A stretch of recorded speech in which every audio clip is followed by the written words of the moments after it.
Bom dia, Guilherme. Como Bom, vai? bom dia, confreire Ione. Que satisfação, que alegria, que honra estar falando contigo nessa manhã de terça-feira. Que maravilha. A alegria é recíproca,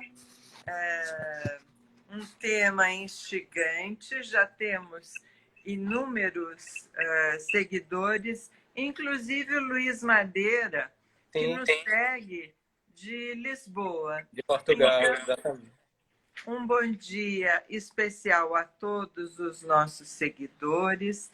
Eu já inicio, então, fazendo a apresentação do nosso confrade Guilherme Ludwig, juiz do trabalho na 5ª Região Bahia, onde também preside a Ana Matra, da mesma 5ª Região,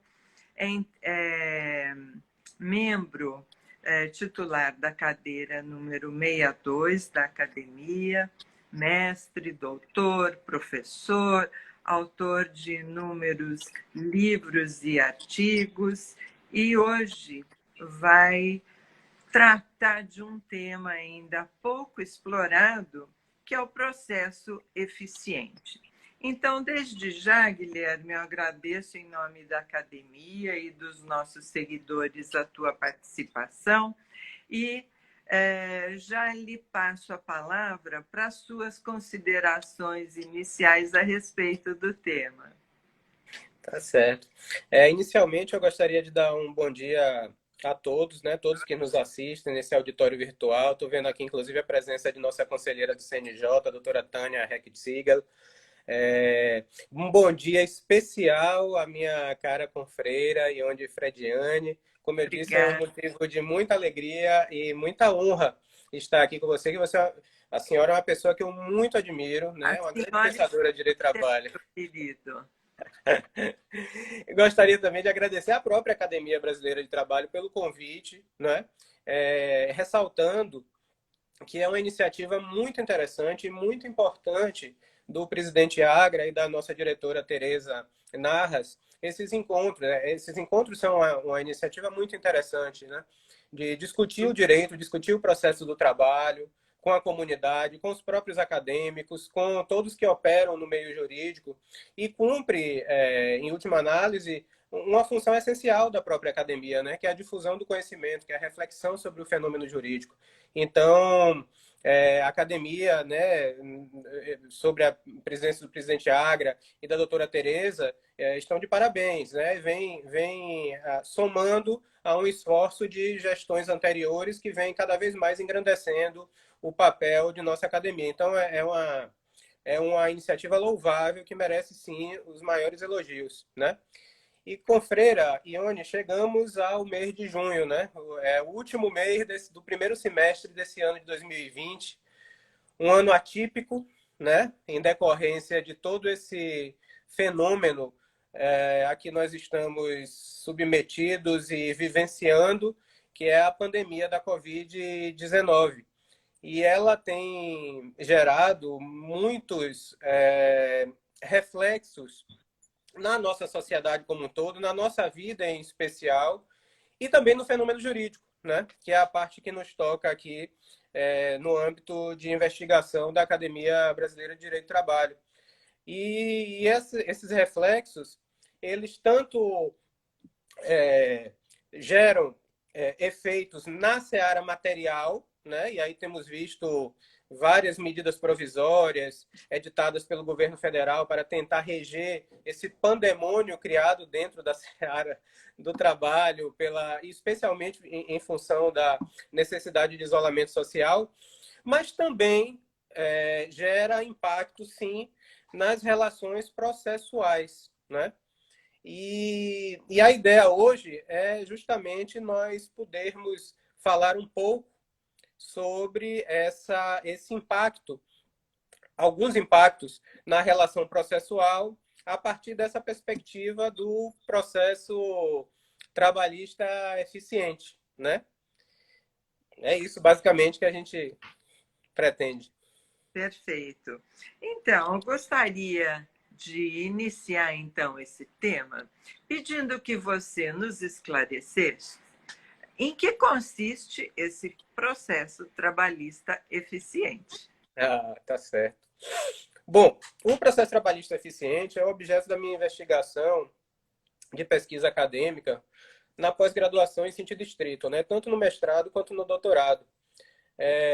Curiosamente, Confreira, meu orientador em ambas, a mesma pessoa, tanto no mestrado quanto no doutorado, ele não é alguém da área trabalhista, né? Eu fiz o mestrado e o doutorado orientado por um professor de direito administrativo, um advogado muito conhecido aqui na Bahia, Dr. Celso Castro, e a nossa pesquisa acadêmica sempre buscou fazer uma interface entre o direito administrativo, a teoria geral do processo, a teoria geral do direito e o processo do trabalho, claro, porque é o objeto, né, da nossa lide diária.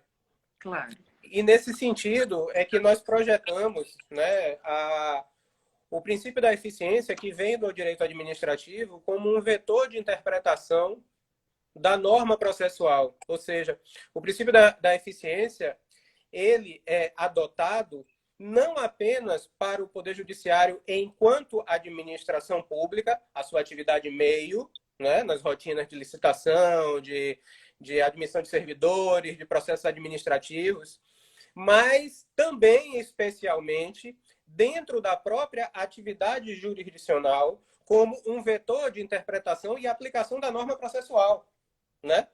Então, a gente parte da ideia, dentro do contexto do pós-positivismo jurídico, que surge um novo papel para o Poder Judiciário, né? É um papel em que o juiz, e por que não dizer, óbvio, o operador do direito como um todo, né? Lógico, ele interpreta e aplica o direito não mais apenas do ponto de vista meramente formal, mas conforme o seu conteúdo ético e moral na concretização, na busca pela concretização dos direitos fundamentais. Ele interpreta os conceitos indeterminados e as normas de textura aberta, conferindo, na maior medida possível, um sentido atual e socialmente compartilhado com o ordenamento jurídico que se pressupõe harmônico e sistêmico. E, finalmente, não mais apenas a vinculação à legalidade em sentido estrito, este operador do direito, nesse cenário do pós-positivismo, que alguns atribuem o nome de pós-positivismo, né, um fenômeno muito mais complexo, mas, enfim, vamos reduzir a essa terminologia. É um operador do direito também que ele se encontra vinculado a uma noção mais abrangente de juridicidade, né? Não apenas a vinculação à legalidade em sentido estrito, mas a vinculação ao todo do ordenamento jurídico constitucional, composto de regras, princípios, né? E dentro desse fenômeno também, por falar de princípios, é que os princípios adquirem a força normativa, né? Eles adquirem uma dignidade normativa que os coloca no mesmo patamar ou em patamar superior às regras clássicas de direito.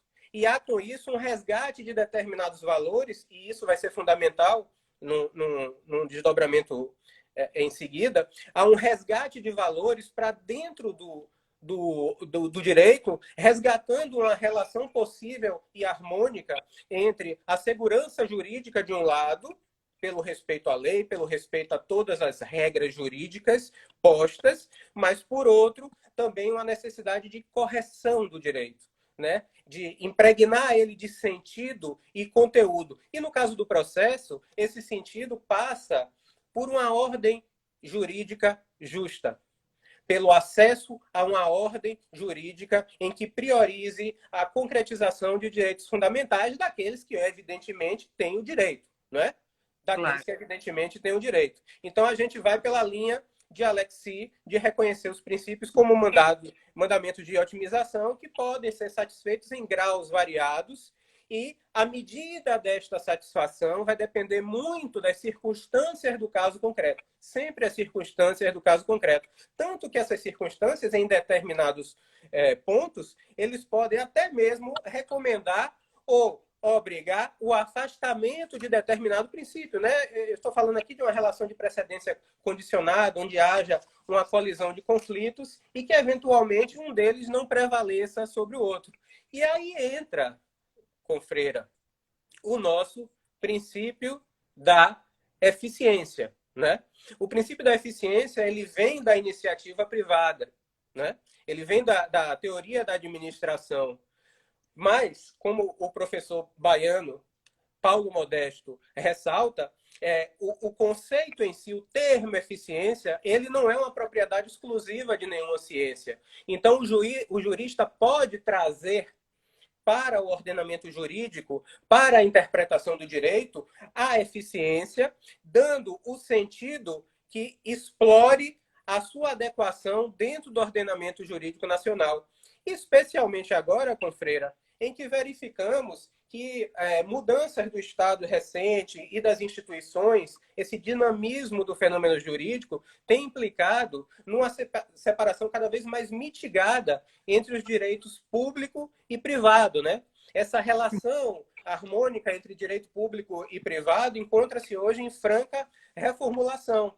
Então, com a própria substituição do Estado individualista do século XIX pelo Estado social no século XX, nós temos, por exemplo, apenas a guisa de ilustração, a redução do espaço da autonomia privada, por um lado, e a publicização do direito privado e o próprio desenvolvimento da ideia de função social da propriedade, por outro, né? Nós poderíamos citar também a constitucionalização do direito privado. E aí entra a eficiência administrativa vinda da iniciativa privada para dentro do cerne do Estado como um vetor de interpretação da conduta estatal, né? A eficiência como um todo, ela direciona a administração pública na melhor medida possível, veja o caráter principiológico, na melhor medida possível, de acordo com as circunstâncias fáticas e jurídicas, a que ela, a administração, adote os meios idôneos a obter a solução ótima à consecução do interesse público e à concretização de direitos fundamentais. E é importante ressaltar aqui, e isso vai ser fundamental para a nossa análise adiante no processo, que não se trata de uma argumentação consequencialista, né? Não se trata aqui de funcionalizar direitos, mas de garantir uma atuação do Estado na salvaguarda de resultados úteis. Nós todos, como sociedade, não esperamos menos do que o máximo possível que o Estado possa nos dar, sociedade, em termos de concretização de direitos. Isso é uma manifestação clara do princípio da confiança que nós temos no Estado. O Estado serve para suprir as nossas demandas e de forma eficiente, otimizando recursos, né?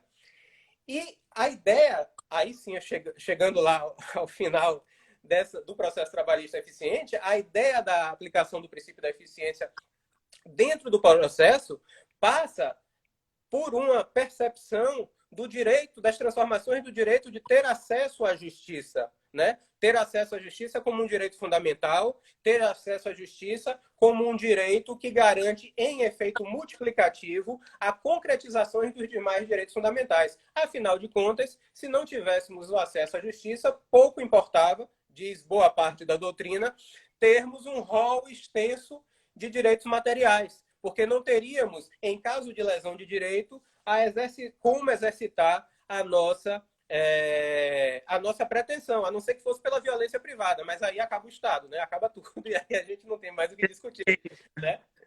Então, o acesso jurídico... desculpe, Confreira, é que eu falo muito aí... Continua, por favor.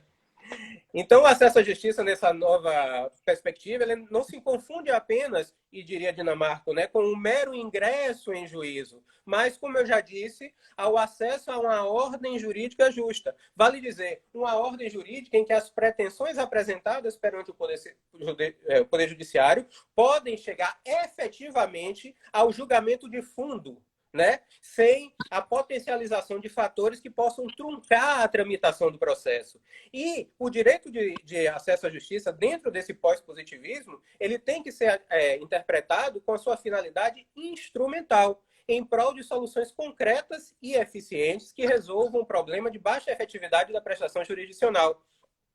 Então, essa eficiência aplicada ao Poder Judiciário, na sua atividade fim, ela se mostra como um pressuposto da instrumentalidade e desta nova racionalidade e que busca a fornecer ao judiciário a entrega da prestação jurisdicional na justa proporção de sua demanda. Então, o Estado juiz aqui, ele se conforma, enquanto administração pública, ao exercício da sua atividade fim de forma eficiente, prestando a jurisdição com atenção às demandas da sociedade, economizando recursos, mas, ao mesmo tempo, potencializando a sua capacidade decisional e sempre, sempre em busca da concretização de direitos fundamentais, porque esse é o norte constitucional, né? É o norte constitucional que a nossa Constituição de 88 adota, né?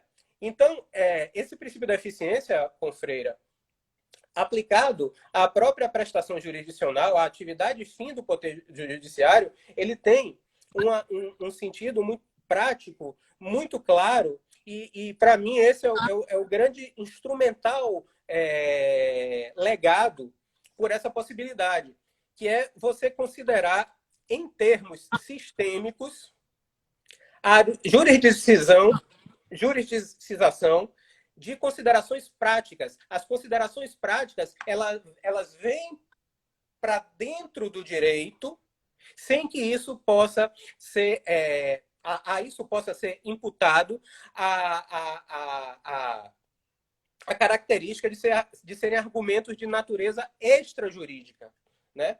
Você pode considerar efeitos práticos diretamente dentro do direito, sem que este argumento possa ser acusado de possuir uma natureza extrajurídica e, portanto, que não devesse, em princípio, ser considerado, né? Então, a adotar esse princípio da eficiência na atividade jurisdicional, na atividade fim do Poder Judiciário, o juiz e o operador do direito, né? Eu sempre falo juiz, mas eu estou me referindo também ao operador do direito como um todo, lógico, ele deve adotar os procedimentos e técnicas idôneas, e eu estou falando de argumentação jurídica, para obter a solução ótima à consecução do pleno acesso à justiça e à concretização dos direitos fundamentais. E isso tem vários reflexos, né? Por exemplo, com isso, busca-se, é um vetor de interpretação da norma, reduzir os tempos mortos do processo, né? Descartando, por exemplo, prazos com diligências inúteis à marcha processual. É também interpretar as normas que tratam da tutela de urgência, conferindo o maior alcance possível em favor da parte contra quem o tempo do processo corre, né? Então, por exemplo, reconhecer... Oi? Desculpa. Então, nós poderíamos dizer que essa mecânica toda, essa sistemática toda do processo eficiente, ele seria um reforço à garantia constitucional da duração razoável do processo, que é o que todos buscam. Com certeza. Duração razoável do processo, combinada com o resultado ótimo da própria prestação jurisdicional. Aquele que favorece, na maior medida possível, considerando a duração razoável do processo, os melhores resultados, né? Então, a gente vai também ter consequências sobre os precedentes judiciais, uma maior adesão aos precedentes judiciais, né? Privilegiar o caminho pela lide coletiva, que em si mesma, a lide coletiva, ela é uma materialização da eficiência, né? Ela concentra as demandas para um julgamento único e projeta seus efeitos nesse sentido. É também reconhecer a validade e eficácia das soluções extrajudiciais, né? Desde que resguardada, evidentemente, a paridade de armas entre quem está ali fazendo o seu acerto, né?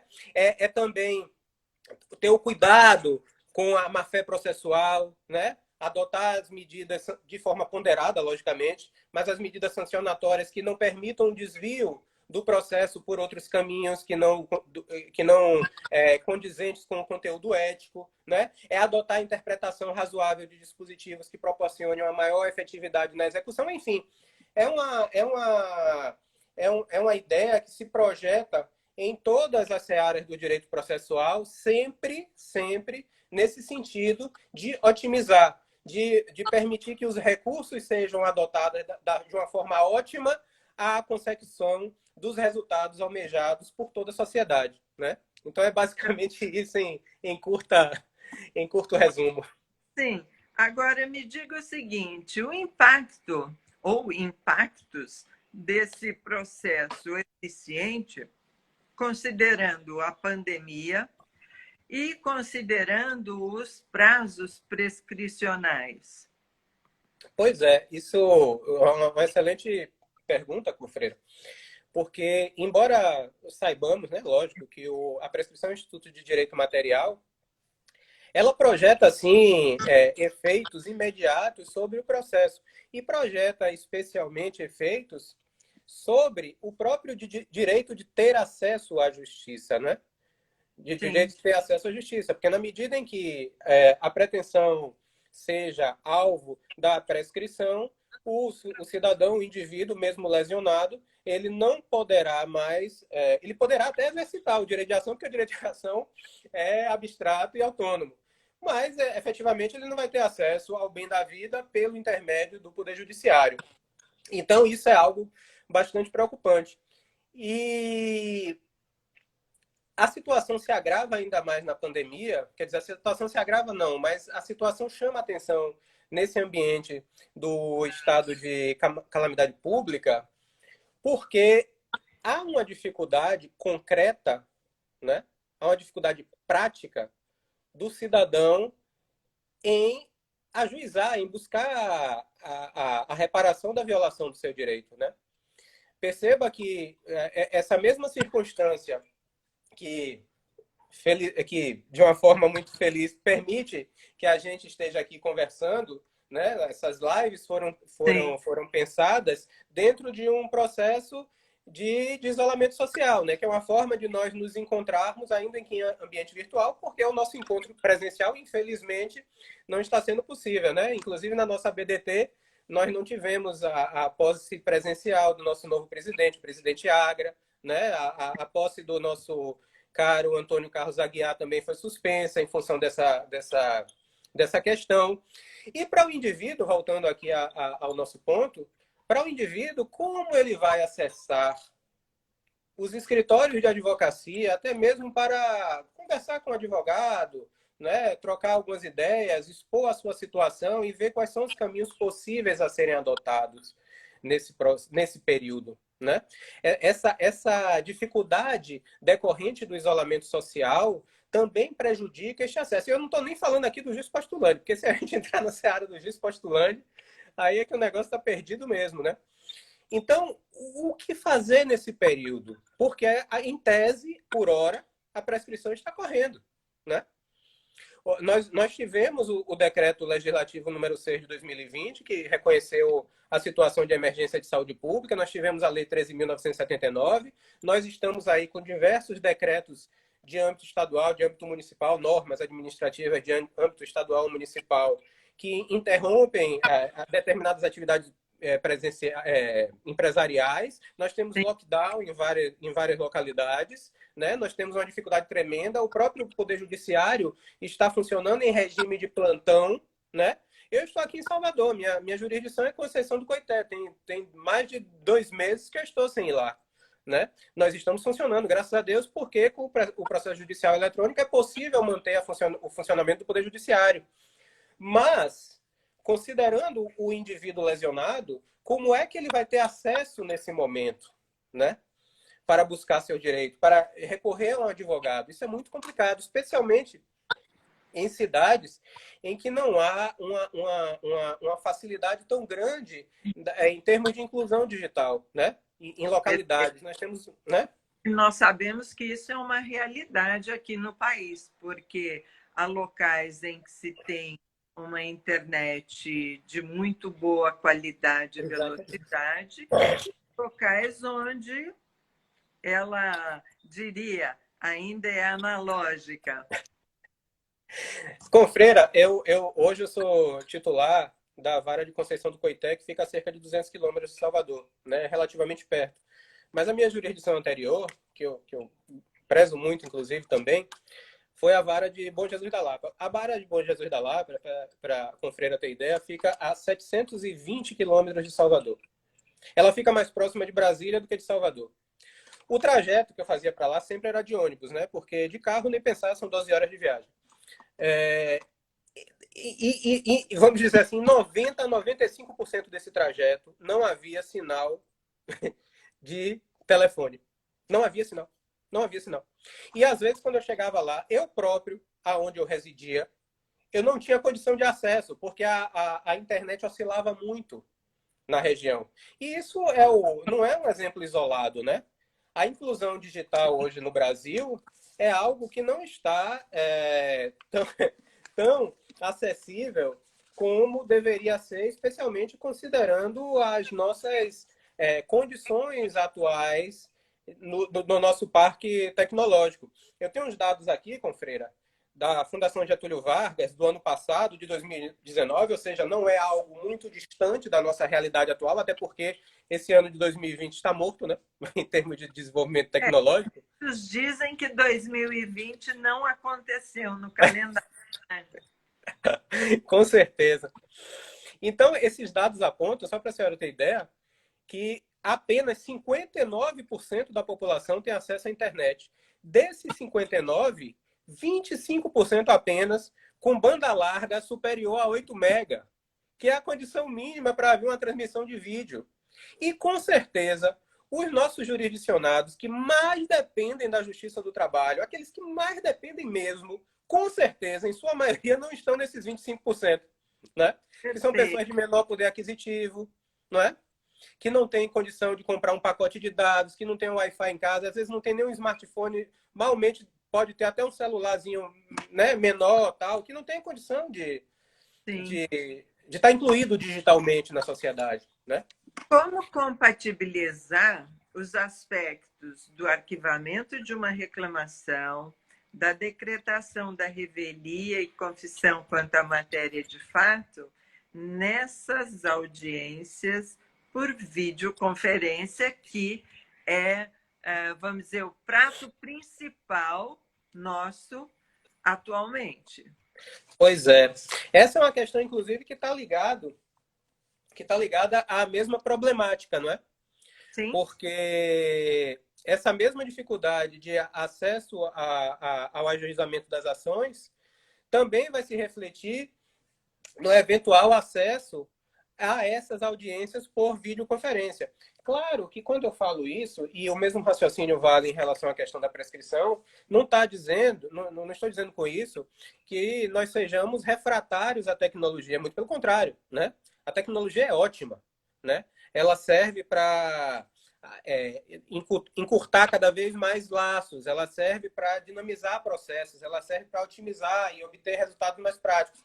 Mas nesse caso concreto, Confreira, me gera muita preocupação obrigar ou pretender obrigar um jurisdicionado a participar. Isso é um entendimento pessoal meu, com respeito a quem pensa em sentido diverso. Mas me parece muito complicado obrigar um jurisdicionado, seja ele autor, réu, tanto faz, né? Enfim, a comparecer, a estar presente numa audiência dessa por videoconferência, porque existem, como a senhora mesmo disse há pouco, existem uma situação muito heterogênea no Brasil em termos de inclusão digital. Então, nem para todo mundo vai ser fácil ter esse acesso, né? Então, como se, por exemplo, se reconhecer uma revelia de uma empresa de pequeno porte que não teve acesso, que não conseguiu condições mínimas práticas, não é? De conexão, como reconhecer o arquivamento, como reconhecer uma confissão ficta de um lado ou de outro, conforme o caso. Então, me parece não recomendável, nesse caso, lógico que isso existe também uma questão de independência funcional e de entendimento, mas não me parece recomendável o reconhecimento dessas penalidades. Até porque, ainda que, vamos supor a seguinte situação, ainda que as condições iniciais, antes da realização da audiência, estejam favoráveis em termos de conexão, pode ser até que haja uma oscilação na rede até pelo fluxo muito grande de dados num determinado horário, por exemplo, e isso vem a se agravar. E a parte efetivamente não tem como se conectar. Então, é possível reconhecer uma revelia? É possível reconhecer um arquivamento ou uma confissão ficta? Me parece que não. Me parece que é algo que deve ser muito sopesado no caso concreto, e aí se reclama, Confreira, uma atitude que deve ser constante, não apenas nesse caso, não apenas nessa interpretação a partir da nossa consideração da eficiência, né? Na busca desses meios idôneos para se chegar à consecução dos direitos fundamentais, que é a prudência. Eu acho que o momento essencial exige, acima de tudo, prudência, exige razoabilidade, exige ponderação. Nós temos que adotar as técnicas idôneas, e aí eu estou voltando à eficiência, que busquem o resultado útil do processo, mas sem o atropelo de direitos fundamentais, sem o atropelo de garantias processuais constitucionais que estão postas na nossa Constituição Federal, né? Um pleonasmo até o que eu acabei de falar, mas uma redundância. Mas nós temos que buscar esse aporte. Inclusive, apenas voltando, Confreira, sem querer ir para trás na nossa marcha, mas existe um projeto hoje de lei, só voltando à questão da prescrição rapidinho, existe um projeto de lei do senador Anastasia, que hoje já foi submetido à sanção, está para sanção ou veto, conforme o caso, né, do senhor presidente da República, que é o projeto 1179 de 2020, que trata da suspensão dos prazos prescricionais durante a pandemia, né? Pois O problema o problema desse projeto é que ele trata da suspensão a partir do momento da vigência da lei. E o sim. intervalo? Aproveitando essa análise sobre o Instituto da Prescrição, como ficamos com os pouquíssimos casos de decadência que existem dentro da nossa área do processo do trabalho? Pois é, me parece que mutatis mutandis, o raciocínio deveria ser o mesmo. O problema da decadência é justamente a sua característica peculiar, né, que não admite a suspensão. Mas me parece, Confreira, aí que nós temos que prestigiar, antes de tudo, e a partir de uma lógica de eficiência, o acesso à justiça. Eu acho que o vetor fundamental aí, o próprio sentido do Estado passa, nesse caso, por acesso à justiça. É óbvio que essa inércia da parte, seja em relação aos prazos prescricionais, seja em relação às poucas hipóteses de prazo decadencial, não parte de um tipo de preguiça ou de um tipo de desleixo, né? Essa inércia parte de uma consequência, de uma consideração de ordem prática, concreta, efetiva. Tanto que a lei, se pararmos para pensar, o legislador está preocupado em disciplinar a suspensão do prazo. Por que ele está preocupado com isso? Porque ele sabe claramente que não há essa facilidade de acesso, né? Então, me parece que o raciocínio é aplicável também mutatis mutandis, porque estamos numa situação emergencial, estamos numa situação crítica, né?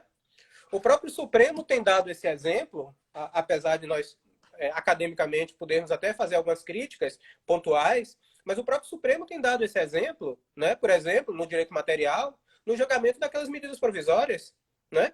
Está se admitindo a flexibilização de determinadas normas constitucionais que estão lá postas, claras, literais, porque existe um quadro prático que impede determinadas articulações, determinadas atividades. E é lógico que esse raciocínio vai se aplicar também ao direito de ter acesso à justiça, né? Que é o direito mais fundamental de todos, nas palavras de Dinamarco, é a promessa síntese das próprias garantias do processo, né? É uma interpretação constitucional atípica para um momento atípico que todos vivemos. Exatamente. Falando nessa atipicidade, falando no acesso à justiça, isso me leva a uma outra reflexão. O estado de calamidade continuou, aliás, não impediu que os processos fossem julgados e continuassem o seu curso a partir agora do início do mês de maio. Eu gostaria de saber a sua opinião. Nós sabemos também que a reforma trabalhista trouxe inovações a respeito da obrigatoriedade de depósito judicial. Como é que ficaria o depósito judicial perante esse estado de calamidade? Como o professor vê essa situação? Do depósito recursal, né? A obrigatoriedade dele. Exatamente. Eu acho isso bastante complexo, Confreira. Na verdade, nós tivemos até aquele julgado recente, né, do Supremo, do plenário do Supremo, em repercussão geral, do recurso extraordinário 607, 607.447, 607.447, que não precisaria do depósito. Exatamente, que reconheceu a inconstitucionalidade do parágrafo 1º do artigo 899 da CLT e, por arrastamento, uma outra regra, um outro artigo que eu não me lembro agora, da Lei 8.177, e da própria instrução normativa do TST, que reconhece a inconstitucionalidade porque violaria o acesso à justiça. Em relação a esse, e aqui nós estamos, evidentemente, discutindo em termos acadêmicos, né? Com todo respeito ao entendimento do Supremo, obviamente, né? A nossa discussão aqui é meramente acadêmica. Mas me parece, Confreira, que nesse caso aí específico da repercussão geral, talvez... É difícil dizer que essa regra viola o direito de acesso à justiça justamente pela circunstância que a senhora acabou de lembrar das alterações promovidas pela própria reforma trabalhista, né? Porque com a reforma trabalhista... Me parece, foram muito objetivas ao contemplar a entidade sem finalidade lucrativa, o pequeno empregador e assim por diante. Exatamente. Então, na medida em que, a partir da reforma trabalhista, fica claro que a pessoa jurídica, e aí nós vamos tratar essencialmente do réu, né? Do réu, né? Pessoa jurídica, o réu. Ele passa a ter acesso ao benefício da justiça gratuita, desde que demonstrada a sua situação de insuficiência de recursos. É evidente que, caso haja insuficiência de recursos, ele vai se socorrer disso e não vai precisar efetuar o depósito recursal. Então, como há a violação do direito de ter acesso à justiça por essa obrigação do parágrafo 1º do artigo 899? Parece que algo não fecha no raciocínio, pelo menos na minha cabeça, com todo respeito ao entendimento do Supremo. Me parece, Confreira, que toda a resposta a essa indagação que a senhora me fez passa por essa premissa jurídica. O réu será ou não beneficiário da justiça gratuita, né? Ou estará enquadrado naquelas hipóteses que autorizam a dispensa do recurso, que a senhora bem ressaltou. Se estiver, e se isso for demonstrado nos autos, e isso pode ser evidenciado especialmente dentro do cenário da pandemia, ele não estará obrigado a efetuar o depósito recursal, né? Agora, me parece que isso vai depender de prova, exceto na hipótese do recurso extraordinário, porque agora nós já temos a tese em repercussão geral, né? O enunciado, né? Então, me parece que aí vai depender da prova da situação financeira do réu, e isso pode ser demonstrado de forma objetiva a partir desse cenário da pandemia, né? Uma empresa que esteja com seu faturamento, né, arruinado, ou cuja atividade tenha sido impedida por um decreto administrativo de algum município, de algum estado, mas que isso seja efetivamente demonstrado nos autos, né? A torná-lo beneficiário da justiça gratuita, e aí a questão do depósito recursal é uma mera consequência. Liberar a empresa do depósito recursal. Agora, eu acho que a simples dispensa sem critério, né, de forma arbitrária, pelo fato da pandemia em si, sem análise do caso concreto, né, me parece que aí sim viola, dentro da perspectiva da eficiência, o direito de ter acesso à justiça, porque nós todos sabemos, né, o depósito recursal dentro do processo de trabalho não é tecnicamente uma despesa processual, mas é uma própria garantia do juízo. Sim. E muitas vezes se presta a satisfazer em totum ou em boa parte o objeto das condenações, né? Que se traduz, em última análise, na própria efetividade da entrega da prestação jurisdicional, né?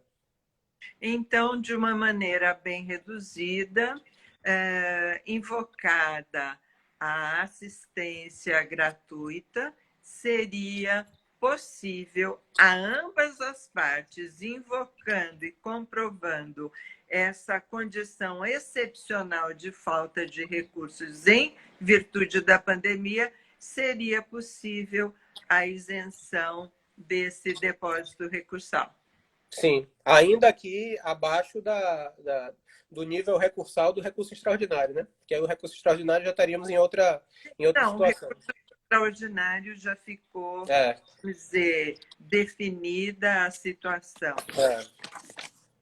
Professor Guilherme, o final da nossa live se aproxima, lamentavelmente, mas eu gostaria de lhe ouvir a respeito do futuro do processo do trabalho após a pandemia, nesse novo retorno que todos falam e que nós ainda não temos sequer ideia de como será esse novo normal. É verdade, Confreira. É algo que nos tem trazido a todos, né, muita preocupação. O que vai acontecer a partir de agora? Qual será o perfil do Poder Judiciário? Qual será o perfil do processo trabalhista? Qual será o perfil da nossa jurisdição?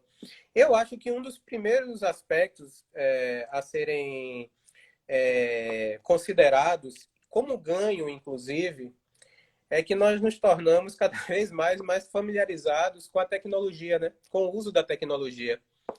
Eu, por exemplo, eu não me considero uma pessoa refratária à tecnologia, mas também não me considero um expert. E, curiosamente, não sei se a Confreira sabe, mas Direito foi o meu segundo curso. Eu fiz Engenharia Elétrica antes de Direito. Não cheguei a concluir, fiz até o final quase, mas não cheguei a concluir. E dentro da Engenharia Elétrica, eu era bolsista do CNPq em computação. Eu programava, né? Tinha avançado bastante nesse sentido. Aí, quando entrei em Direito, isso aí se acabou, né? Eu perdi o contato com informática, e aí hoje eu sou um usuário mediano de computadores. Mas esse cenário atual da pandemia tem me feito retornar às origens, entendeu? Então eu estou realmente voltando a me interessar pela tecnologia e estou me adequando a esse novo cenário. Então eu acho que isso é um primeiro ganho, né? Romper barreiras nossas, operadores do direito, em relação à tecnologia, porque nós temos normalmente, né? Nós estamos acostumados com outra rotina, né? Eu acho também que os procedimentos podem ganhar em agilidade com a utilização de determinadas ferramentas de uma forma ponderada, lógico, né? Eu acho também, para o futuro, que esse próprio recurso à tecnologia pode reduzir para o Poder Judiciário como um todo, para a nossa Justiça do Trabalho, que sofre especialmente por causa daqueles cortes orçamentários de 2016 que se projetaram a partir da emenda do teto de gastos e doravante, né, toda essa situação que nós sabemos. Então, ele pode repercutir também em menos custo de deslocamento, não é? E, consequentemente, nos locais onde o jurisdicionado, o advogado, tenha que percorrer uma longa distância para poder participar do seu processo. Exatamente. Imagine, por exemplo, eu nem estava tratando disso no primeiro momento, mas agora com a sua provocação eu já avancei no raciocínio. Imagine a possibilidade de escritórios de advocacia que não têm tantos recursos assim, né, de advogados iniciantes, ou enfim, que vão ter acesso agora aos tribunais superiores, inclusive para sustentação oral, né, para desempenhar todas as suas atividades, né? Escritórios do interior dos estados, por exemplo, né? E tudo isso implica também em menos desperdício de tempo, né? Nós perdemos muito tempo com deslocamentos, né? E isso tudo tende a reduzir. Eu acho também que o incremento das ferramentas tecnológicas, feita de forma ponderada, eu sempre repito, eles tendem a diminuir a necessidade de estrutura física do Poder Judiciário e permitir maior investimento em tecnologia e em outros setores que favoreçam a própria entrega da prestação jurisdicional. Alguns dias atrás, conversando com um colega advogado já de muitos anos, um escritório de média para grande dimensão para os nossos padrões aqui paulistanos, Sim. Me referiu de que todo esse aspecto do isolamento provocou uma reflexão nele no dimensionamento do seu próprio escritório. Sim. Então, acho que teremos realmente muitas modificações em relação a esses aspectos, não só no trabalho de profissionais liberais, mas talvez na otimização de espaços pelas empresas prestadoras de serviços, produtoras de bens, na própria industrialização. Sim, sim, sim.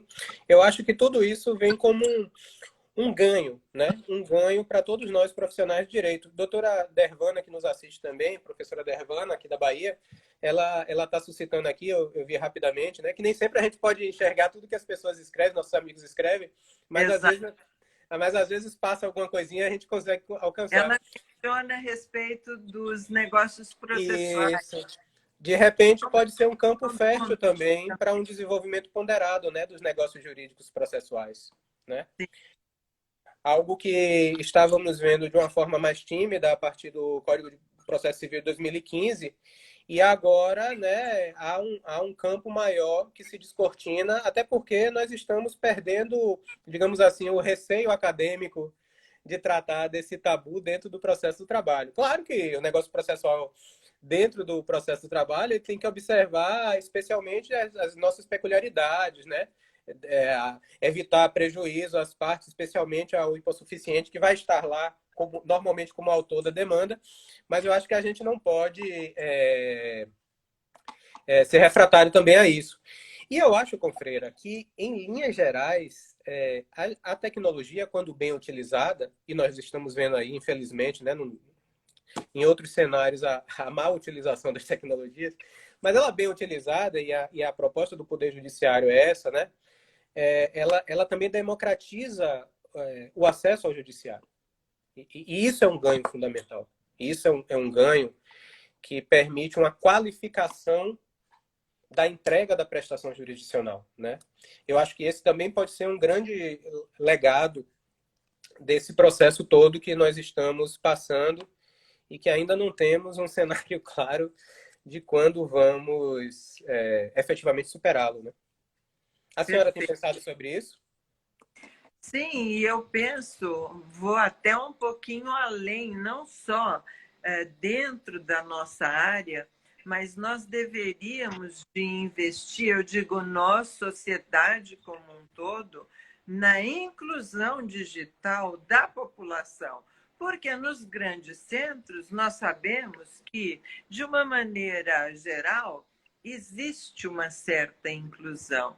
Agora, em locais mais distantes, essa inclusão não existe. E, considerando os reflexos, vamos dizer, da Revolução 4.0, que já está caminhando para a quinta ou sexta, etc., o trabalhador que não tiver noções mínimas de informatização, ele está fora de qualquer processo de melhoria profissional. E isso realmente é algo que me faz refletir muito, professor Guilherme. Sim, é verdade. E quanto menos qualificado o trabalhador, e até mesmo a própria função exija menos qualificação, mais suscetível a ser tomado pela inteligência artificial ele será, né? e esse posto de trabalho tende a ser eliminado, né? Então, hoje é um imperativo de qualificação, há um imperativo de qualificação muito grande dos empregados nesse particular, e há o imperativo da sociedade como um todo, né? Retornando à sua primeira fala, Sim. de inclusão digital, né? Isso é fundamental, isso é fundamental, não é? Nós sabemos que nas escolas, na educação básica e que tem um segmento para os demais níveis, existe já uma iniciação à informatização, mas eu não sei se esse processo de aprendizado que nós temos aqui no estado de São Paulo e em outros estados Uhum. existe também no restante do país menos desenvolvido. Sim, o Brasil é muito heterogêneo, não é, Confreira? O Brasil é muito heterogêneo, os estados, dentro de cada estado, há realidades heterogêneas, né? Eu não falo de São Paulo, porque São Paulo é um caso à parte, que nós temos uma situação econômica relativamente homogênea, né, em todo o estado, porque todo estado tende a ter grandes polos de desenvolvimento, né? Então, é Sim, uma realidade bastante diferente. Mas, especialmente nos estados do Nordeste, há uma concentração socioeconômica muito forte da riqueza nas capitais. E, normalmente, isso é um processo histórico, né? Não é a culpa de um governante, de outro governante, de uma gestão, de outra gestão. É claro. um processo histórico complexo. Normalmente, o interior do estado sofre muito, né?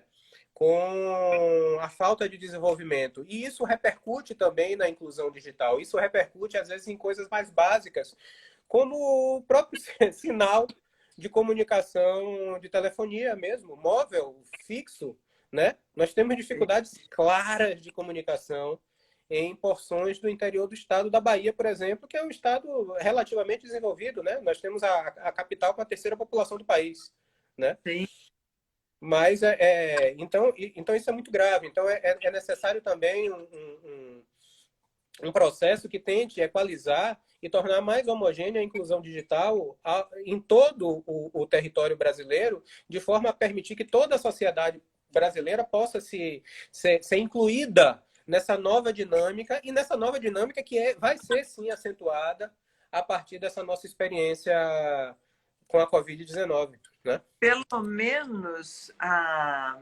uniformização de um padrão mínimo de inclusão digital, para Sim, que, vamos dizer, todo e qualquer cidadão pudesse ter acesso a inúmeros serviços. Agora, com o pagamento do benefício emergencial, nós constatamos, e não só aqui em São Paulo, que sim. inúmeras pessoas ficaram de fora desse pagamento porque não têm recursos, não tiveram a possibilidade de fazer o cadastro digital para a obtenção do benefício. Na minha modesta opinião, esse é um fato que precisa ser corrigido imediatamente. Sim, sim. E aí, voltando ao nosso ponto inicial, imagine como exigir dessa mesma população o pleno acesso à justiça, né? Como permitir, como franquear essa mesma população o pleno acesso à justiça. Não dá para dar um tratamento rigoroso, rígido, inflexível, quando nós sabemos que a população brasileira e a nossa clientela principal não tem acesso a essa inclusão digital, né? Então, Mas nós temos que ter muita precisaríamos prudência. iniciar um processo de inclusão. Sim, claro. Eu acho que tem que ser política pública de Estado. É essencial a partir de agora, né? Porque é um caminho sem volta. Sim, Dificilmente nós teremos, vamos dizer, a manutenção de padrões que foram substituídos pelas novas tecnologias. Então, exatamente. creio que seria uma medida, como o professor mesmo mencionou, uma política pública de inclusão digital, com certeza. Eu acho que isso aí é o pressuposto fundamental para que a gente avance nessa nova dinâmica e possa aproveitar ao máximo esses recursos idôneos, e aí eu volto sempre à eficiência, para permitir a entrega da prestação jurisdicional, né? Isso é algo fundamental, é uma premissa para o próprio desenvolvimento do Estado, né? Oremos para que os governantes tenham essa perspectiva especialmente nesse cenário. De percepção.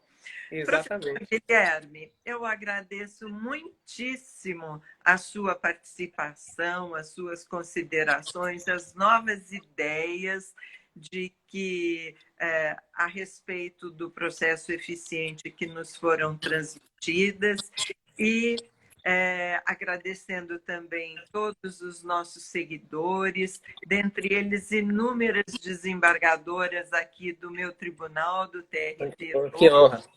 E sim, para nós uma honra imensa. E gostaria de deixar os minutos finais para as suas considerações antes que a plataforma nos derrube. É isso mesmo. Ela é implacável, né, Confreira? Impiedosa. Impiedosa. Eu gostaria também de agradecer ao nosso público, né? Vi aqui diversos colegas, juízes, advogados presentes, né? Servidores. A gente às vezes não pode falar porque a dinâmica é muito rápida, né? Mas sintam-se todos abraçados, né? Agradeço a todos. Agradeço especialmente a minha querida confreira Ione Frediani. Repito que foi uma grande honra, uma enorme alegria podermos nos reencontrar aqui nesse ambiente virtual. Agradeço a nossa Academia Brasileira de Direito do Trabalho, que presta essa atividade fundamental de repartir, de compartilhar o conhecimento jurídico, né? E aí, em nome, eu faço esse agradecimento em nome, no nome, né, do presidente Agra e da nossa diretora Tereza Narras, e ressalto que, para mim, Confreira, foi uma oportunidade ímpar de refletir sobre esses assuntos. São assuntos que eu tenho uma predileção especial e gostei muito de trocar essas ideias contigo. Para mim foi uma experiência muito boa, muito prazerosa, né? E vamos adiante aí com a nossa academia, produzindo sempre conteúdo, né, para trazer as reflexões sobre o fenômeno jurídico trabalhista para toda a comunidade. Perfeito. Nós da academia agradecemos a sua participação, professor Guilherme. Agradeço novamente a todos os nossos seguidores que continuam firme, acordando mais cedo para a participação das nossas lives. E lembrando que amanhã a nossa diretora Tereza Naz estará com o professor Aguiar, Antônio Carlos Aguiar, também tratando de questões controvertidas.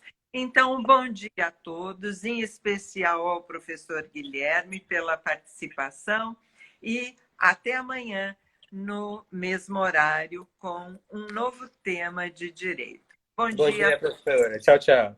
Obrigado. Tchau.